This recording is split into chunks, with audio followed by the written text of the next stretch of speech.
All right, welcome everybody. We're going live. We are going live to, let's see.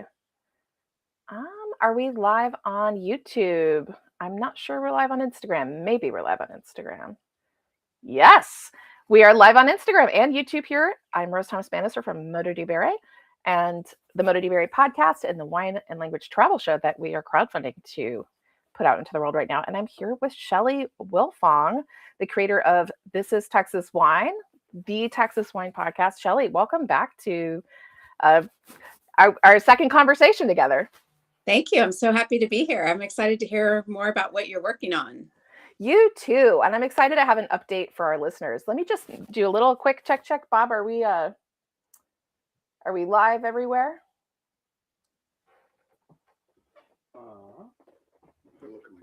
Okay, all right. Well, hopefully we're live. It looks like we're live, so we're just gonna go with it. So this is my second live stream, learning a lot of new things right now. So thanks for bearing with me a little bit on the front end. So you might remember Shelly from, if you're a longtime fan of my podcast, the Modo di Bere podcast. She was season 2, episode 2. We did an episode about Texas wine, and I really love Shelly's podcast. If you're there on Instagram, you should follow her at Texas Wine Pod. It's just one of my favorite wine podcasts. I think she does an amazing job. I'm really interested in all the conversations. I think I was early on in my own journey, and I was just kind of looking for some other podcasts to listen to. And okay, great, we're online. Okay, awesome. So I was looking for some other wine podcasts to listen to, and I was really drawn to Shelly's show. And I didn't think that I would listen to that many episodes about with Texas winemakers. And I just was really hooked. She painted this picture for me, especially after our conversation, which you can listen to in the podcast, season 2, episode 2.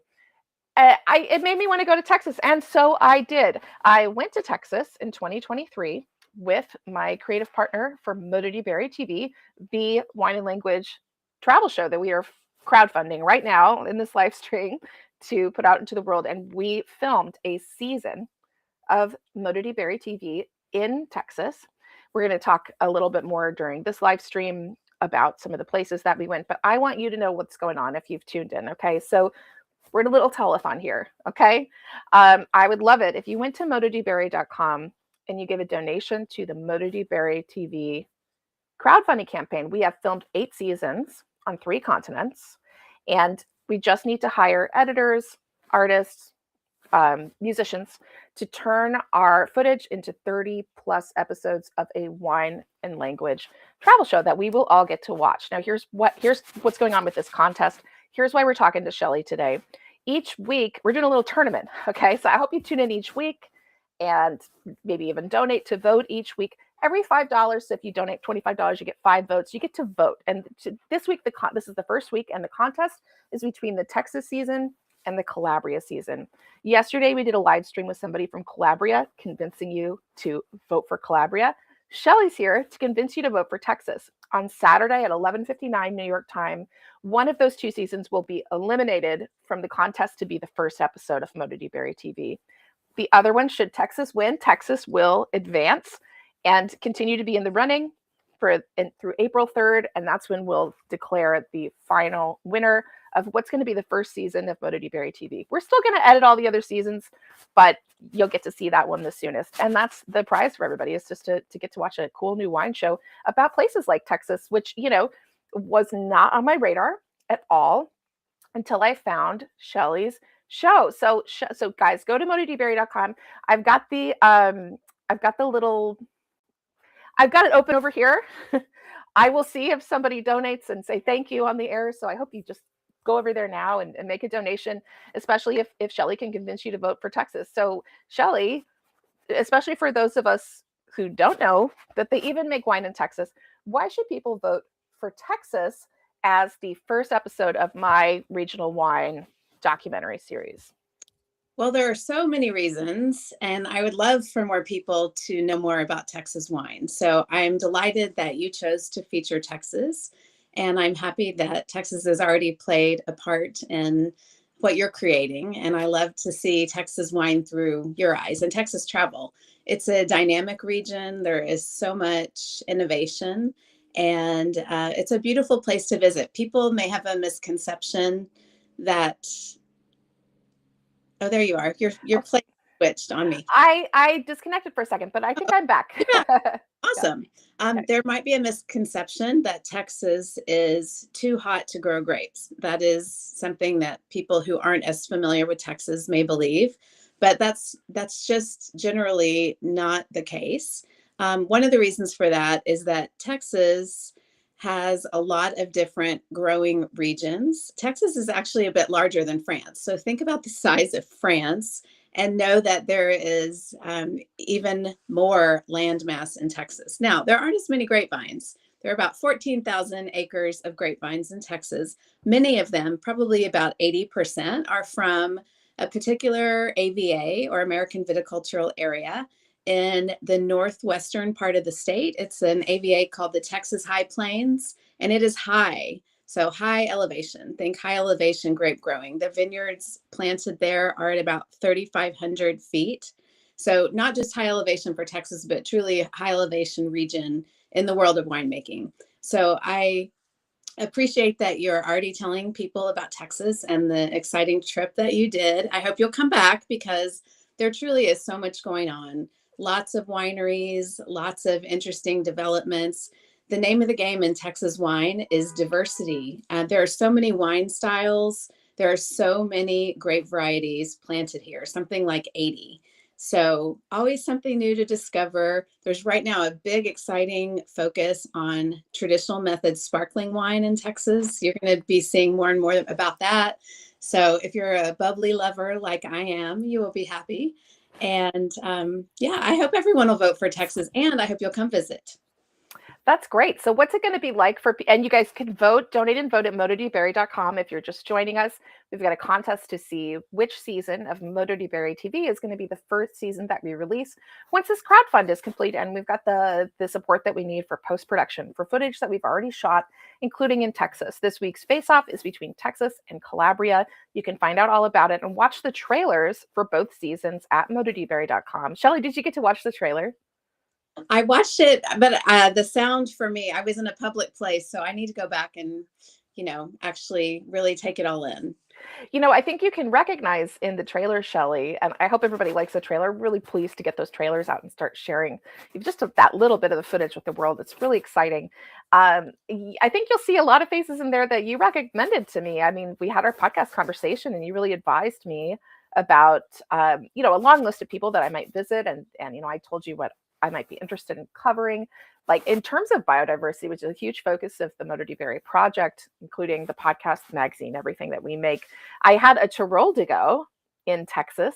I got to tell you, I've been seeing Tirol de Go. This is an Italian wine grape, not one of the big players, right? It was a grape that was really revived by the family of Elisabetta Foradori in Trentino Alto Adige, who I also got to interview for the show.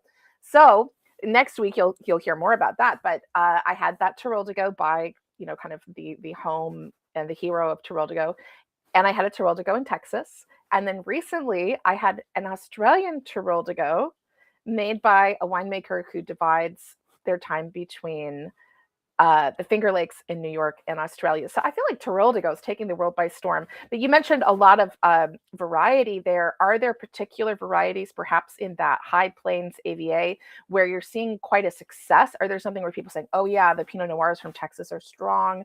Or is it more of a kind of all boats are rising in terms of variety? I would say everything except Pinot Noir may be a highlight. Pinot Noir there is a little bit in Texas, but it is not one of the varieties that I would lead with necessarily. Traditionally, since the modern Texas wine industry started, people have been very excited about Tempranillo as kind of a signature red grape. It's actually not the most planted in Texas. Cabernet Sauvignon is the most planted grape in Texas. But there are also some interesting varieties that you don't see quite as much in the rest of the United States. And we're talking Tannat, for one. Tannat does very, very well in Texas. And that is the favorite of many winemakers that I talk to.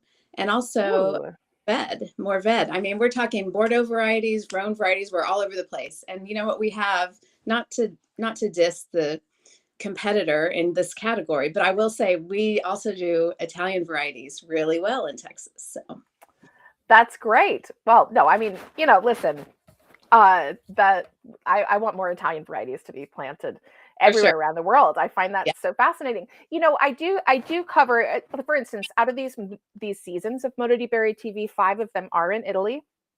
That's been my specialization and my great love as an Italian wine professional. If you're kind of just jumping in and you have no idea who I am, thanks for being here. But let me just tell you real quick, I'm Rose Thomas Bannister. I have this podcast that people may know me for, and we've also been making this show. So I've spent the last 3 years filming these wine region documentaries, including in Texas. And if you go to mododibere.com right now and give us a donation for our crowdfund to complete and air the show, you can vote for Texas and let Texas advance to the next round of the crowdfunding tournament that we're doing to decide which episode of the show is going to be first. But as a person who's really specialized in what's called old world wines, meaning Europe, there's something that I find really compelling about places with hundreds of years of tradition and people who are maintaining those tradition and ancient terraces.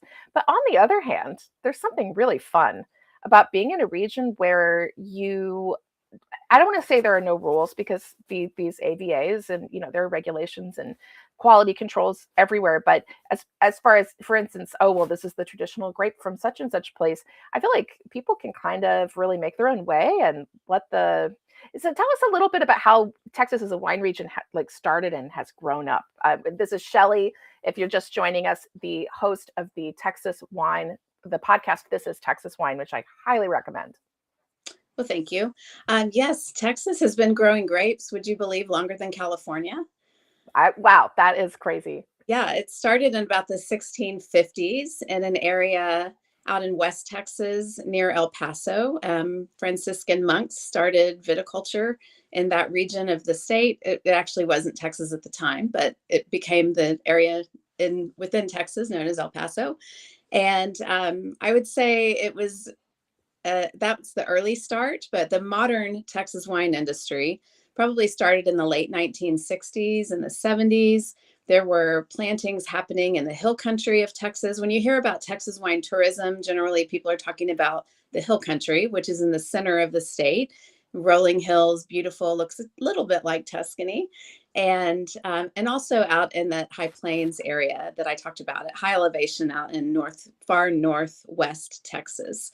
So starting in the 60s and 70s, kind of the pioneering families started experimenting. And actually a Sangiovese vineyard was one of the first in Texas as far as Italian varieties go.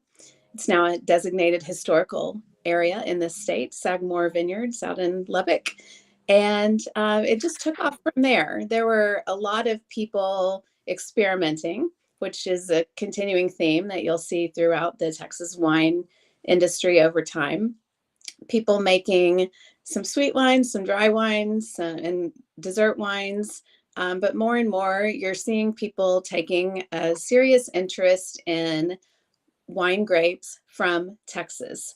There's a lot of nuance to federal labeling laws, but more and more Texas wine grape producers are interested in only producing 100% Texas wines, which is an important distinction. So even though we don't have the generations and generations necessarily like some of the regions in Europe, we do have winemakers and growers that are taking extreme pride in what they're doing and really trying to put the best foot forward for their particular terroir of their particular region. So we also have, I live in Dallas, and even in North Texas, there are wine regions kind of between Texas and Oklahoma, just on the southern side of the Red River.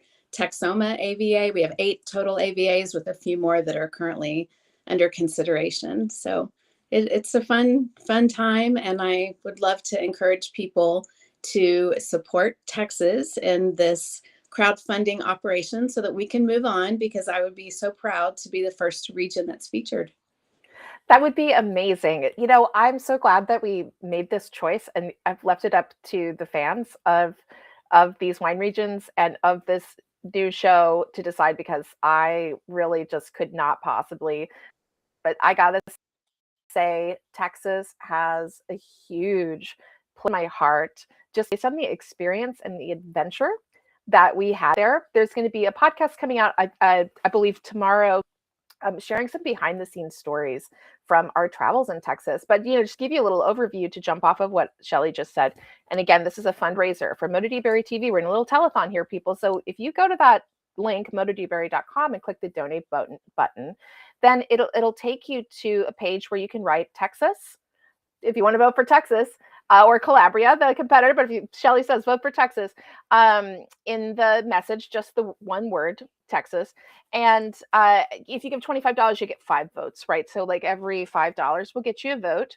And it's interesting. The Texas trailer, it's doing really well. I think we're kind of neck and neck now in terms of votes. But we're also getting a lot of views for the Calabria trailer on Instagram, and people are really sharing it. So I've got the funding page open here, and I'm kind of hitting refresh. So if you're watching and you've been following this and you've got a second and you've got $5, just give it in there, and we'll I don't know, we'll ring a little bell. I'll make a little sound effect.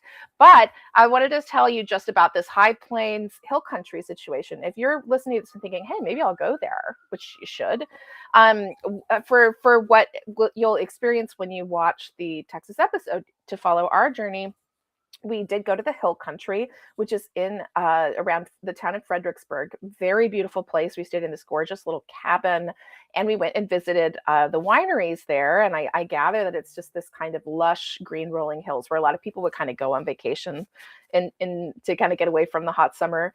And so it's just a lovely place to kind of tool around. And when we talked to some of the farmers, so we went to Colossi Cellars, we went to Inwood, we talked to William Chris, we talked to Wine for the People. I remember being at talking to some of them and saying that, they're hearing people say that it feels like early California.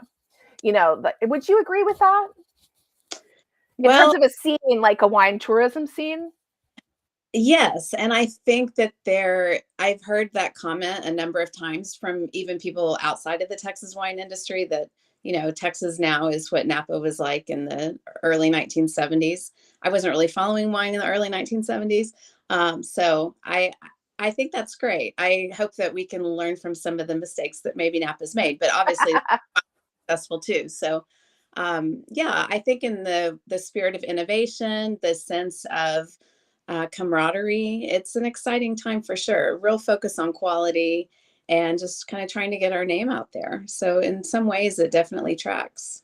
And you're a big part of that that process of getting the name out there. Shelly, tell us, why did you start a podcast about Texas wine, and what brought you into this field? Well, wine is a second career for me. I didn't know it was going to be any kind of job. I just like to study wine for some reason, and I like having wine friends, and I like going to wineries. And so I kind of made up this role for myself that now kind of feels more like a job, but it's also fun. I started writing about wine, and I realized that there's such a hunger for information. There's a lot of Texas wine super fans that just want more and more wine content, and they want to hear straight from the vineyard managers and the winery owners and the growers, and they want to just consume everything they can about Texas wine. And we're all learning it together, and it's a lot of fun storytelling that happens on my podcast. I started the podcast particularly because it was 2020, and we all know how the world kind of shut down. And I had a friend that produced a podcast, and I thought, instead of asking newspapers and magazines to publish what I write, what if I just wrote whatever, and then I said it, and then I talked to people about it, and we could just do it, in an audio format instead. And I don't have to wait on, getting an editor's approval or something. So I thought, how hard could it be? And my friend said, it's not that hard. So I just kind of figured it out. And here we are. I've done 109 episodes. Wow. So I'm not beautiful. But they're thorough, They are thorough. And one of the things I love when you were speaking about vineyard managers, I feel like, hey, listen, if you're kind of interested in getting into the wine world, or if you've taken some certification courses and you're kind of trying to find your way, I mean, I'm a good example. I bopped around to a number of zones of wine careers before I've settled on what I'm doing now, which I love, which is in press and media and education. But there are a lot more careers in wine than I figured there were when I went and first got my little sommelier cert. Right. So I love your podcast, the podcast, This is Texas Wine, because you get a chance to talk to people from the industry and you ask them about their jobs. And I just think that's always interesting to hear about people's jobs. Can you tell me a little more about some of the careers that you've covered on your podcast, on your Texas Wine podcast? Well, yes. I have interviewed people from winery owners, winemakers, lots of both of those, but also academics that are involved in the Texas wine industry that are training the next generation of horticulture students and people that are working hands-on, advising those that are doing the work, consultants that come into Texas for various reasons. Some are, from Texas and others come from all over the world, really, to talk Texas wine and help with quality improvements or whatever their expertise may be. And more recently, I talked to somebody who wrote a cookbook about the foods and the wines that pair. And they were 12 different wineries featured and paired with Texas wines with all of her family recipes. So, Ooh, that sounds like a great episode. I haven't heard that. I'll check yeah, that out. everybody's got a story, and people that have wine as a kind of through line through their career, I find just totally interesting. So it's fun. Yeah, I feel like it's a snapshot of a whole kind of wine ecosystem. And as you're talking, I'm thinking about Texas, and despite the fact that it's still information to even some wine lovers, that what's the great stuff that's coming out of Texas right now, which I was impressed. I went and checked it out. It's great. I think that your podcast is also just interesting in terms of kind of understanding how all these pieces put together and just covering it as just one of the many wine regions in the world, and not as like some kind of novelty. Right. I think that I'm trying to really amplify the stories of how Texas wine is succeeding. And also sometimes just saying, this didn't work quite right. We need to rethink how, as an industry, not to cast blame necessarily, but just to have it be a learning experience. And I love to, I don't love it, but I'm not afraid to kind of bring up issues where Texas could improve. Yeah, I love that about your show, Shelly. And again, I just want to say to people who may just be joining us because we're here on the live, and maybe you just opened your phone, just open YouTube. This is Shelly Wilfong, who has a podcast about Texas wine. I'm Rose Thomas Bannister. I've got a podcast that's mostly about Italian wine, but I also make a travel show. I've been filming for the last 3 years, Modo di Bere TV, a wine and language travel show that's about local culture and the people who keep their local culture alive. I've been traveling around the world to 3 different continents with my creative partner, camerawoman, co-director Amelia. And you can hear more on my podcast this season about our behind the scenes travel adventures making this show. So we filmed 8 seasons of the show, and we're doing a crowdfund right now to help us with post-production. So editing, illustrations, music, that whole process, to put the show together so that we can put it online so y'all can watch it. And we're doing a contest as part of the crowdfund to make it a little more fun. So Shelly's here tonight to convince you to vote for Texas against Texas's competitor this week, which is the Italian region of Calabria. So you can go to this on the screen here, mododibere.com. Go to mododibere.com, hit the donate button, and write Calabria or Texas in the message box. I'll see your donation here and thank you on the air. Here as we're talking, but the reason I was introducing myself again, let's see. We were talking about. Okay. So I'm a pretty enthusiastic person who's just like, yay, let's learn about all the grapes and go to all the new places. And I'm not, I'm not necessarily. I'm not doing like what I used to do in wine, which was more like sales and marketing. Although I really have a passion for just kind of sharing I also teach at a sommelier school, and I'm kind of just trying to spread the love about information and the ways that getting more information about local culture in general, but also about wine and these kind of culinary things can just increase your enjoyment in life. But Shelly, I really like Shelly's approach. And I think I've said this before, but you remind me of like a small town newspaper reporter. You really get in there and you cover the story and you're part of that ecosystem and saying, hey, one of my favorite things about Shelly's podcast, which you should check out, also follow on Instagram at Texas Wine Pod, is you do this demerits and like gold stars section, which I just think is so fun. And you'll say like, hey, nice restaurant in Texas, why don't you have any Texas wines on your list, or different things like that. So you don't hold back. You really I think really cool journalist in my mind, and I just love that aspect of the show. So what are some of the recent demerits and gold stars in your, if I'm saying the right words, in your show? Oh, yes, they are called demerits and gold stars. Some of the gold stars are actually news items that maybe appear at the beginning of the show. We just had, for the first time in Texas, a Texas winery, one you visited actually, William Chris, named to the 50 best vineyards list in the world. Wow. So they've been on the top 100 list for the past several years, but now they're a top 50 vineyard in the world. Wow. Of giving gold stars all around to things like that. There are a number of exciting developments. We've had some excellent scores for Texas wines from major publications like James Suckling lately.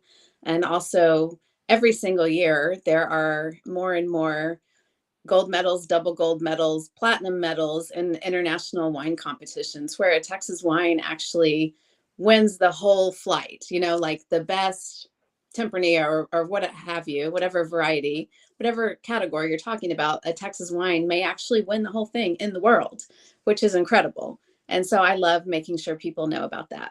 Texas has arrived. If you don't know that, get with the program, right? Sure.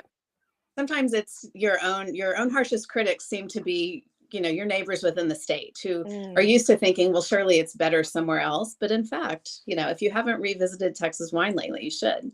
Go ahead. One of the common ones is something that you talked about, which is restaurant lists. Texas wines are not always readily available through distribution, which is unfortunate because I think a lot of restaurants just want, easy choices on their wine list. Unless they're really thoughtful about it, they may not have a lot of Texas wines on their list. Now, there are exceptions, and more Texas wines are getting into distribution, but because a lot of the wineries are a bit smaller, they don't have as much wine, and a lot of it they just sell directly through their tasting room. And of course, that's probably the most profitable for them, but it doesn't really get their wine out there to, a larger audience. Oh, that's a really good point. I noticed that about Texas wine and as we say in the industry, DTC. And I thought, how nice for them, how nice for people who can order. But I didn't think about the fact that then there may not be as much wine in the traditional channels for people to go out and experience in restaurants, which is also a form of, a touch point for discovery of these wines as well. And especially to enjoy them with the cuisine. Now, I will say almost every Texas winery will happily ship you a box, unless you live in one of those weird states that doesn't allow it. But hopefully one day we'll get over that. Actually, I should say real quick, well, because I got to tell you, Shelly, I've been hoarding this. So this is one of the wines that from one of the producers, Ray Wilson of the Wine of the People, that I was so impressed with everybody we tasted with. And I have drunk a lot of my travel wine by now, but I've been holding on to this, and I opened it tonight so that I could show it to you guys in the conversation. Also, really just love these labels. So this is La Valentia, from Wine for the People. I'm saying Wine of the People because I have a shelf in my house called Wine of the People that my husband can drink from without getting yelled at. And so I always get it mixed up, but it's Wine for the People. And this is different. This is not like your everyday wine. It's really delicious. And it's Syrah, Carignan, Mourvèdre, which she mentioned is a big grape in Texas, and a little bit of Alicante Bouschet. So it's a 2019. I've been kind of hanging on to. I'm going to give this a little taste here. Oh, yes. What a nice nose. It is nice. I just enjoyed one of those with my family a couple weekends ago. So I love what Ray's doing. I love too that the mixed media label that you mentioned. And then on the back side, there's always a quote from a strong woman. And I don't know who's on that bottle, but it's always something that's fun and thought-provoking around the table. And I love too, I have to say, huge kudos to you for continuing to put wine stories in the forefront of many different styles of media. It is important that everyone's hard work in this tough industry is celebrated. And I love it that you're moving forward with an exciting new project, and good work. It's critically important, especially, and not to be a downer, but it's tough in the wine industry right now. And so I always want to support more wine being poured and discussed and just enjoyed. Thank you. That means a lot to me. And I do work hard, and I care a lot. I think of it as not just in terms, I mean, I do think about, the livelihoods and the artistic recognition and everything else for all of these lovely souls that I meet and interview as a part of my work and as a part of this TV show that we're making and crowdfunding for right now as we speak. But I also think in terms of like like cultural, intangible things, flavors that we have in the world, parts of our cultural traditions, and it's very valuable. And that's something that I think a lot about. But Shelly, here we are. I've got my little crowdfund thing over here. I'm kind of hitting refresh. We're doing a little telethon right now with Forever, who's here live watching with us. So what you do is you go to mododibere.com, and we got a little contest this week between Texas and Calabria. Which one of those will be the first season of the new wine and language travel show, Modo di Bere TV, that I've been filming for the last 3 years. We're crowdfunding to help with post-production. So that's what's going on. That's what we're talking about here today if you're just joining us. But Shelly, my fellow podcaster, my fellow wine press education person, could you just help people get a little bit of a picture, other than the cool fact that these amazing people that I got to meet, that and that we respect, getting to be on TV, other than me as a filmmaker getting to put out my show, my first show that I'm making, what will it do for the world if there is a Texas wine show? Like, how can that make the world a better place? Like, why should people financially support this Texas wine episode existing, in your opinion? This might be a little bit philosophical, but I think it's important in this world to support art. And I think that winemakers and growers are creating something that is art. It's worthy of discussion, it's worthy of celebration. And I think that you're also creating art, and I like to support you and your creation. So I think that supporting this effort will bring a sense of joy to the people that can experience and watch what it looks like to create something with your hands from the earth. I also like that people may have an opportunity to get a little glimpse of Texas hospitality. There's just something special about the people that work in the wine industry in Texas. I mean, sure, all over the world, wine people are good people, but I really think that Texans have hospitality figured out in a way that is unique. And I would love to share some of that. And I hope that you felt that when you came to Texas.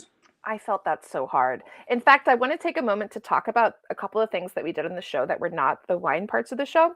So Modo di Bere TV, the show that we're crowdfunding right now in this little live stream telethon, is about wine and language. So I'm putting those two things together as parts of aspects of local culture that communicate the sound and flavor of what a place is like. And so everywhere that we go, we've got a big focus on wine. I'm not going to lie. Like, we will visit several different winemakers and interview them, taste a bunch of wines on camera, which is fun. I think there should be, speaking of like why the shows should exist, I feel that wine hasn't really had its Food Network moment. And I can understand why, because if you bite into a big juicy hamburger on camera, most people are going to have an idea of what that tastes like. But, if I hold this up, I have to be a good communicator to really and explain to people how this tastes and smells and makes you feel. And I think that does come from my background as a writer, as an artist. And I feel that my wine education helps me be a better writer, helps me be a better poet, but one of the things that we do is we talk about local language. And I definitely had amazing hospitality from the winemakers that we visited and felt incredibly at home. But there were the two things that we did in terms of local language in Texas were kind of extreme examples of what you're talking about with Texas hospitality. So I learned about this dialect of German called Texas German, which is still spoken in Fredericksburg and the surrounding areas. It was, from before Germany was Germany. Some people from the Austro-Hungarian Empire came there in the 1800s, And the language developed divergently from the German that was spoken back home. But you can still see, and this reminds me of wine grape taxonomy, right? And wine grape families. And I love thinking about the two things in conjunction. You can still, I was told when I interviewed these Texas German speakers, most of whom are in their 80s, the language is extremely endangered. They said that you can still tell, based county to county, what part of the Austro-Hungarian Empire their ancestors came from. You can still see that pattern in the language. And I just think that's so fascinating. And I think about a lot of similar things in terms of grape migration. But what we did, we interviewed this wonderful woman who works at the museum in Fredericksburg, who's still one of my most popular TikTok videos. She's talking about prohibition and what they would say, the cows and the corn. She talked about a specific sheriff. I'll post that link in the description of this video. I can still hear her voice be like, Smokey Kleiner, talking about her history, and she showed us her house that her family's lived in. But then she picked up the old-fashioned telephone, called the her Texas German speaking friends who get together at this old schoolhouse community center in Fredericksburg to play dominoes. And so we went there and met with all these Texas German speakers who welcomed us in her camera, taught me to play Texas dominoes. I got to eat Texas potluck. And we just had, I just want to cry thinking about how lovely that was. And then we went out to West Texas. So we're talking about Texas wine. If you're just joining us, you may not know that they make wine in Texas, but Texas wine has arrived. And Shelly Wilfong's podcast, This is Texas Wine, will tell you all about it. It's a great podcast in general. It's a great wine podcast, and it's a great Texas wine podcast. So I really recommend that you check her out. But as she was explaining earlier in the show that while there are 8 different AVAs, wine regions in Texas, the big one for where the wineries are is in the hill country in Fredericksburg, where I was just describing. But a lot of the grapes are grown out in the high plains, in sort of the panhandle area. And what was really interesting to me about that, Shelly, because my experience is in old world wines where estate grown was a big deal, where all the grapes are grown right next to the winery. But that doesn't quite make sense in terms of quality wine there, because it's pretty far flung out there in West Texas, which I experience. It's far away from things, and the tourism of the hill country makes sense. So what they do, I wish I'd gotten a chance to film this. I was actually there during harvest. I'll explain why we didn't film those nighttime harvests in a second, because we were busy doing something else. But they harvest at night, so the grapes stay cool, and then cold truck the grapes into the hill country, and that actually makes a lot of sense for what they're doing in terms of sustaining things. And so I thought that was really cool. I did get to see a truck of the grapes coming in to Inwood Cellars and see their really cool machine equipment. Modo di Bere TV, the show that we're crowdfunding for, that I hope you'll support by going to mododibere.com, link on the screen, and giving us a donation right now if you like. One thing that we get to do is kind of a how it's made. And we get to show, depending on what's going on in the winery the season that we're there, we get to show different winemaking processes. And they have a really cool, fancy grape sorting machine there at Inwood Cellars that we got to film. And that was really cool. But out there on the high plains, the person on the screen, which is my friend Alvin Ivory, who gave me the cowboy hat that I now wear in most of my videos, he and his best friend from childhood, Bruce, we're going to be publishing an article by Bruce, I believe tomorrow, about like their lifelong friendship. So we're talking about, I'm getting to something here. We're talking about Texas hospitality. So there was this dugout at this old ranch that was kind of abandoned, and they wanted us to experience like what it was like to be on a ranch camp out. So they cleaned out the old dugout. They got rid of like all the owl poop and stuff, and put some beds in there and made it really nice. They brought their chuck wagon out there, which is a business that they had together, and with their mules and their chuck wagon, and they brought us out to outside of Silverton, outside of Kittiquay, Texas, and we spent, I think, 2 or 3 nights in this dugout, cooking around the fire and meeting some like real cowboys who I also got to play Texas dominoes with. And I got to pair some really beautiful wines that I had picked up in the hill country with steak that we cooked on the fire, and chicken fried steak. They taught me how to make biscuits, which we cooked over the fire. we get to just be out there among the mesquite trees, and we get to see some cougar tracks in the road, which was kind of scary. But we got to ride mules, and I gotta say, this is really interesting because right after that, a day after we got back from that trip, actually, we were off to Rome to do more Modo di Bere stuff, and I went on a press trip to Rome, and it sounded like it was going to be this really like VIP experience. And I had thought of it as the place where we would relax from roughing it in Texas. But in retrospect, and we'll talk more about that in the podcast this season, where my co-director and cinematographer and I talk about our behind the scenes adventures. We were like, that was the red carpet experience at the dugout in Kittiquay. That was, and we've experienced a lot of hospitality in the world. It's almost like a contest to like show us the best time. It's hard to say that was the winner, but it was such a special time. And I'll never forget it. I have never done anything that's quite that Texan, I have to say. There was actually a moment I'm going to post this, and I hope that like the internet will like let me post it. You don't see anything happen, but a gun does go off. So I was being kind of a corn sommelier. We had cooked this really good corn, and for some reason I had my iPhone out. I was being really dorky, and I was like, wow, this corn smells really good, and doing my dorky sommelier act. And then Bruce comes out of the kitchen of the dugout and says, Alvin, give me your pistol. And we hear this rustle in the trash box. And I said, oh my God, is it a snake? And then Bruce shoots into the trash box. Everything goes still. And he says, it was a mouse. And there were these hunters with us for some reason who were there that they'd made friends with. And one of the guys says, that was pretty Texan. I don't even do that in my kitchen. So these are the adventures that we've had. And I happened to get it on camera. So there. I mean, it is Texas, but that pretty much is ultimate Texas experience. It was pretty rustic, and I loved every minute of it. But I also got to have this really fine dining experiences as well. Although I'm not knocking the steak that you cooked for me on the fire, Bruce. You know that you're an amazing chef. But yeah, I got to eat at some beautiful restaurants in Fredericksburg. I just think it's such a huge state, right? Like it is bigger than France. Yeah. And yeah, like, so let's give some advice. I'll just put in another plug here to be like, hey, go to mododibere.com, donate to this show. Obviously we're working hard here to put out something great in the world. And I really would appreciate your support. And we want Texas to advance. We're plugging Texas today in the contest. Either Texas or Calabria will be eliminated from the running to be the first season of Modo di Bere TV. That's what this contest is about. That's why we're saying vote for Texas. And we have until 11:59 a.m. on Saturday, New York time, to decide who the winner is going to be. So that's what we're doing.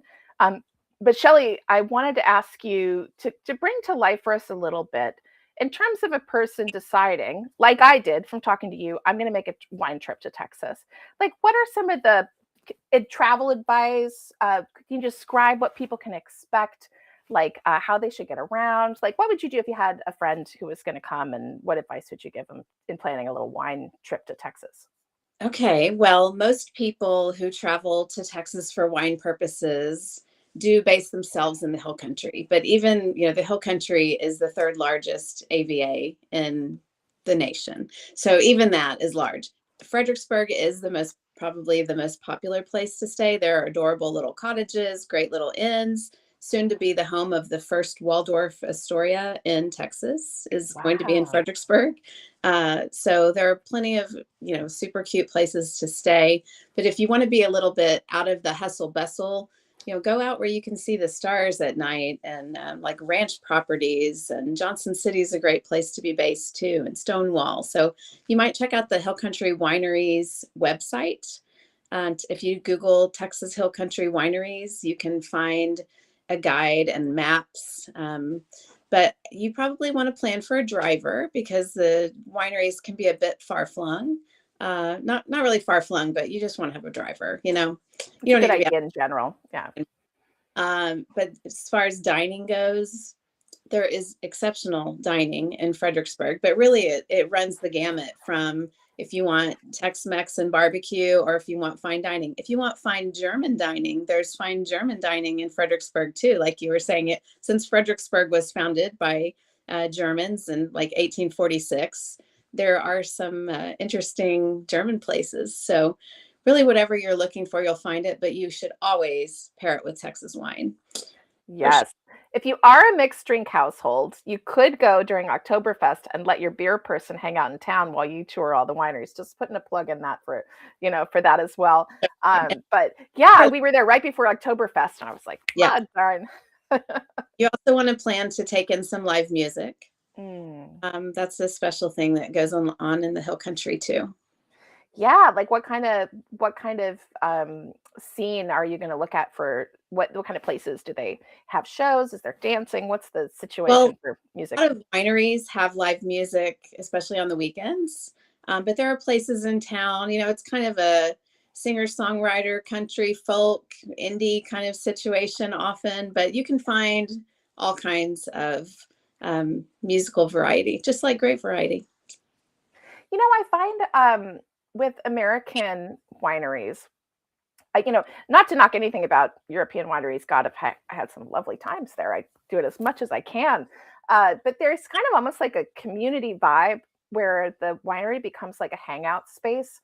I've been to like some beautiful kind of outdoor spaces, and I love the idea of going to a concert at a winery every weekend. That just sounds beautiful. I think they do become kind of places for people to come together and hang out, and not just a tourist destination, but also the local destination. Yeah, And I think that's beautiful.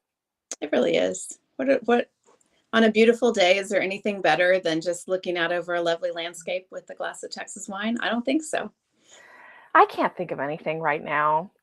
It just sounds great. Yes. It just sounds great. I want to just put another plug for Shelly's show and also for the interview that we did together. If you enjoyed this interview, we did an in-depth interview where Shelly really went over some of these AVAs, talked about some of this, probably some of the same stuff we talked to you about tonight, but I'm like, you're really nerdy in these interviews. They're really lovely and educational. And Shelly was our expert about Texas wine. That is in the Modo di Bere podcast, season 2, episode 2.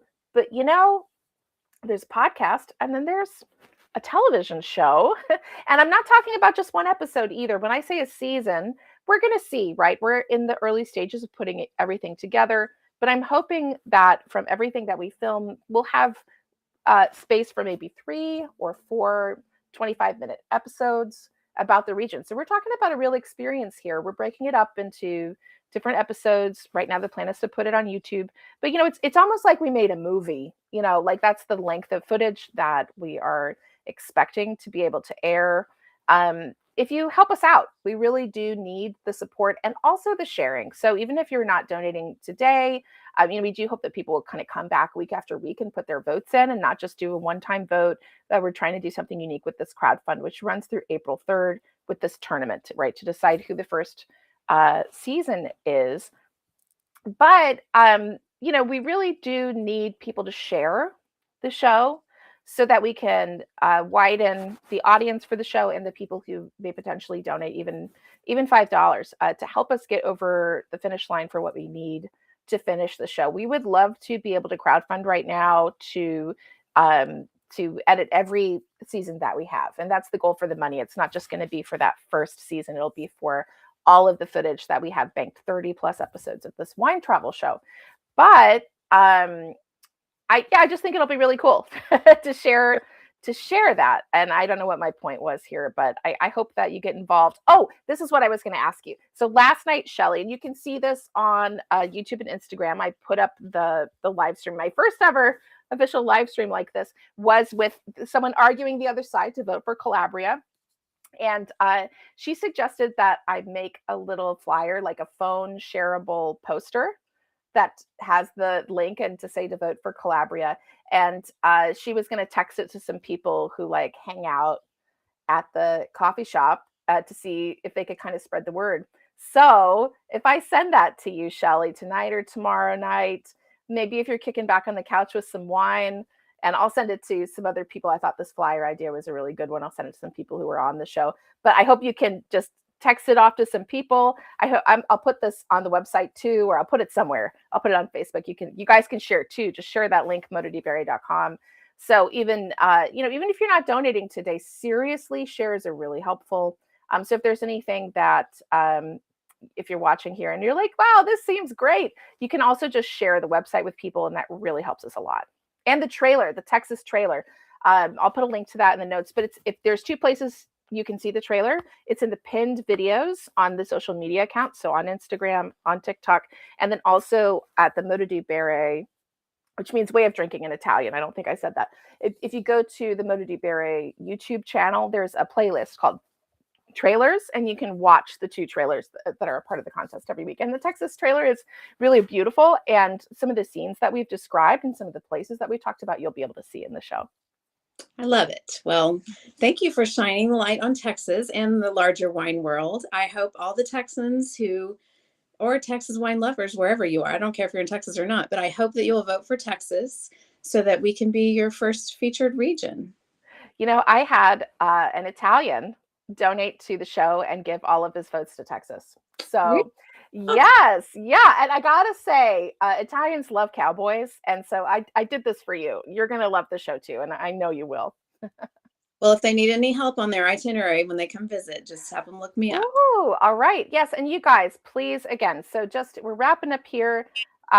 Just as we're going to close, you've got the spiel, but I want to say again, please do go to mododibere.com and donate to this campaign. And tonight we're saying to vote for Texas, right? But you've got a choice, and you're going to decide for us which season we're going to put out first. And please follow Shelly at Texas Wine Pod on Instagram. Check out her podcast. This is Texas Wine. People are always listening to new podcasts to listen to. And I know sometimes it's something a little bit more esoteric about why I like a podcast. I just like the sound of the person's voice, or, I like the worlds that they enter into. People listen to podcasts because it's kind of their workout podcast or their driving podcast. And I just really, really like Shelly's podcast. So please check it out and just, learn something about a really cool, I don't even want to say up and coming wine region. I feel like Texas is on the scene and we've all got to get with the program. We've arrived. Yes. Kind words. And thank you for once again shining the spotlight on Texas. Always happy to share what's going on here in this large and lovely state. We're making great wines. You are. Yeah. Cheers. This is, I did not say, I'll do a tasting video later and post it so you can see, because my goodness, this smells good. Mm. Ray, cheers, Shelly. Thanks for your work. And thanks for spending time with me tonight. I really appreciate it. Thank you, Rose Thomas. Great to see you again. Great to see you too. All right. Bye, guys. We'll see you at mododibere.com. Vote Texas. All right. Okay.